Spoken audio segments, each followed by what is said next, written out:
Pembalap tim pabrikan Ducati Marc Marquez turut senang melihat kebangkitan dari Fabio Quartararo dan Yamaha. Ia mengatakan bahwa hal tersebut akan membuat peta persaingan jadi makin sengit dan menarik bagi para penggemar.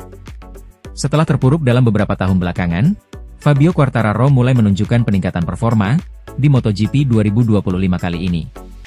Dirinya bahkan sempat finish kedua di GP Spanyol.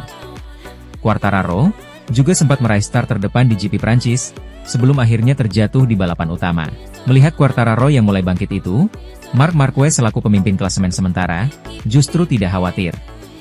Ia malah senang, karena semakin banyak pembalap yang meramaikan persaingan papan atas.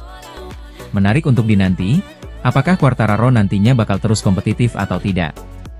Berbeda sirkuit, maka berbeda pula setiap tantangan yang ada di dalamnya.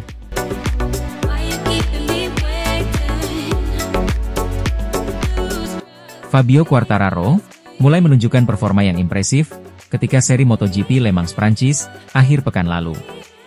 Namun dalam sprint 13 lap, El Diablo harus tunduk pada Marc Marquez setelah 4 lap, yang kemudian dia disalip Alex Marquez ketika performa motor miliknya mulai menurun. Kemunduran Fabio Quartararo dalam balapan jelas bukan karena salahnya, melainkan karena performa motornya yang belum cukup kompetitif. Bagaimana dengan pengembangan mesin E64 sejauh ini? Direktur Motorsport Yamaha Paolo Pavesio menjelaskan, proyek ini berjalan lancar. Namun, saya ingin menekankan kembali, bahwa ini bukan hanya tentang membangun kembali mesin. Kita berbicara tentang motor yang benar-benar baru, dan kita sedang berupaya membuat motor tersebut siap untuk balapan. Selain fungsionalitas murni, kita juga perlu membuat settingan yang pas untuk balapan. Hanya dengan begitu, kita dapat melanjutkan perbandingan internal dengan motor saat ini.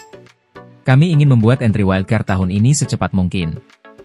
Semakin cepat kita dapat melakukan pengujian ini di balapan akhir pekan, semakin cepat kita meningkat dalam pengembangan. Namun saya menekankan bahwa kami tidak akan berkompetisi dengan motor V4 sebelum liburan musim panas. Saya harap, setelah liburan musim panas, jawab Pavesio.